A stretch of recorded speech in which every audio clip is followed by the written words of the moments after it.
Hey you, welcome back to the channel. Today I've got a video about something that's going to be happening very soon.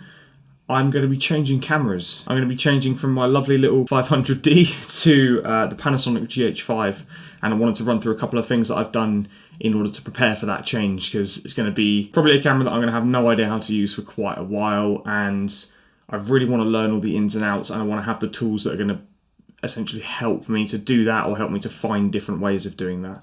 So, the first thing I did was I got a new bag. So, this is the Lowepro Fastpack BP250AW Mark II, which I have no idea why they chose that name for this bag. Stupid amount of compartments. You know, from the back you've got a dual laptop sleeve, one for a laptop and one for a tablet probably. You could fit both in there.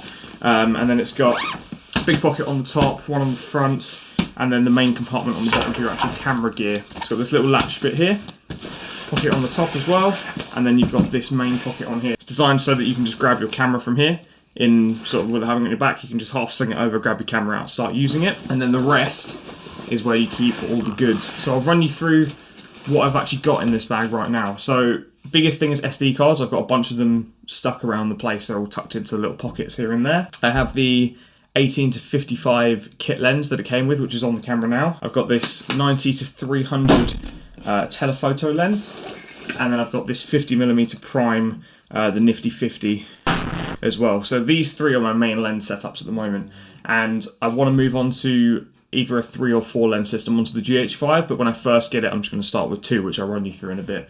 But those are the lenses I've currently got. I'm just going to pop those there. It's just essentially a little fisheye adapter, but essentially you can put it through anything and see it all magnified and macroed. I bet that was probably pretty terrifying seeing that, but this is a... I'm getting distracted. So that's what I've got in terms of lens and glass wise. The other new things that I've bought in anticipation for the GH5, first one is this, which is the Rode Video Mic Pro, and I did want to test it on the 500D before, so I could sort of get a feel of how it works and actually using it with it on the camera, but the 500D doesn't have a audio in jack. So recently purchased this friction arm. This is amazing. Even without having the GH5, I've used this a couple of times already. Whether you want your camera mounted in a certain place, or your microphone, or your smartphone, if you get one of those little cheap smartphone holder things, I've actually got one, I'll show you in a second. You can literally mount this anywhere. You just undo it, clamp it onto a surface, and then adjust it however you want.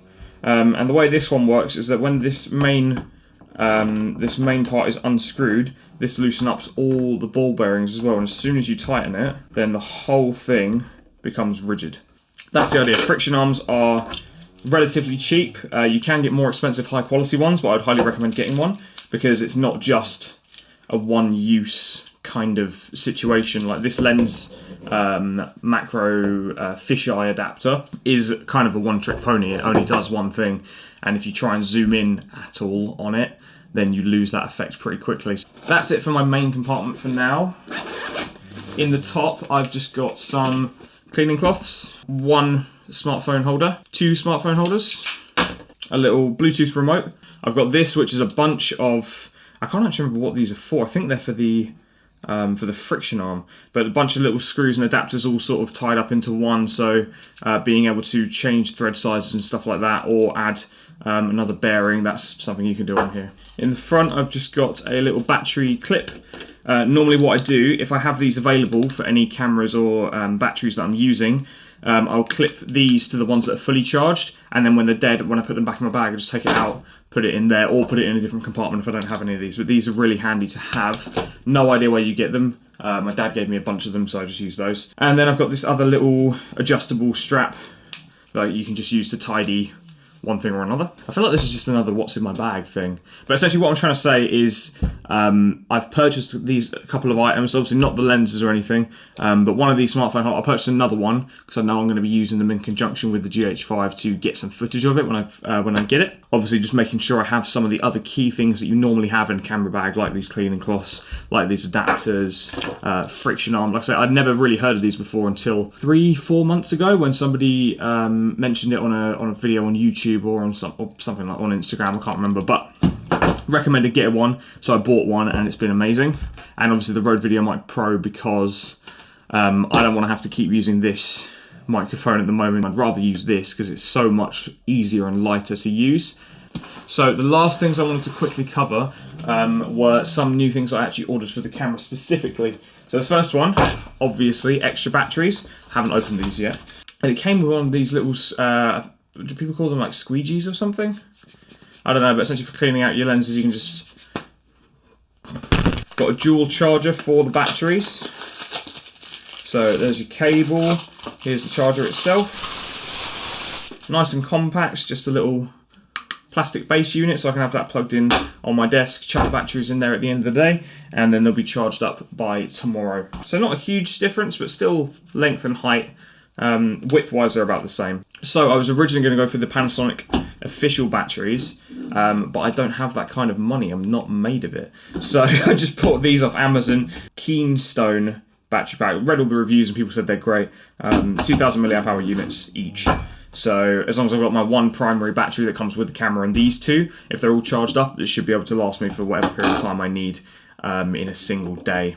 And then, like I say, overnight I can just charge two of them at once, and the third one I can just charge in the charger that comes in the box. So this is a Sigma 30mm, which would be a 60mm equivalent on a micro four thirds sensor, f1.4 lens. The level of my work and the capabilities I have as well. So it's not all about the actual camera you get.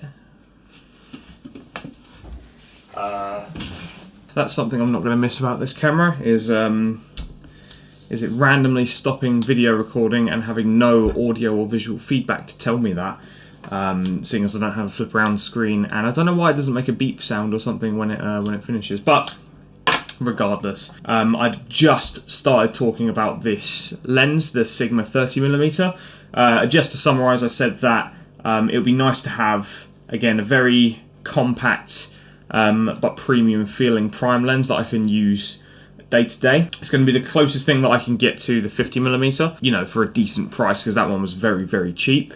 This one is going to be actually a slightly shorter focal length, even with the crop sensor, than that one on my camera, on my Canon, because that one is an APS-C size sensor. So it crops this one 1.6 times, which is 80mm, and this one comes out at 60mm. I was quite proud of my maths then with the 80mm. I didn't prepare for that at all. So yeah, this is one of the main things I'm excited about. I need to test out the focus by wire, because obviously it's not a real, like a fully functional manual focus, but I do want to test that out. See what kind of shots I can get with this, see how well it plays with video as well. But that's pretty much it. This is all I really wanted to go through today. I wanted to talk about essentially what I'm doing to prepare for this change. And again, some people probably think that it's, you know, I'm going through a lot of effort and going quite a big jump from the 500D to the GH5. But this is something I want to keep up and something I want to keep doing. And I want to be more inspired to create.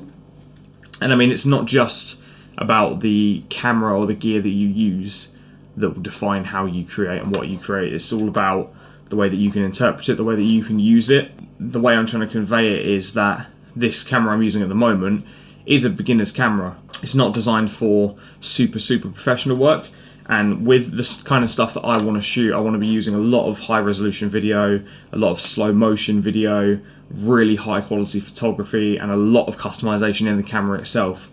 Getting this new camera is going to open a lot of doors for me, I hope, and give me the chance to hone in my skills a little bit more and get a bit more hands-on experience with something that's higher quality than the camera I'm using right now. So I hope you enjoyed this video.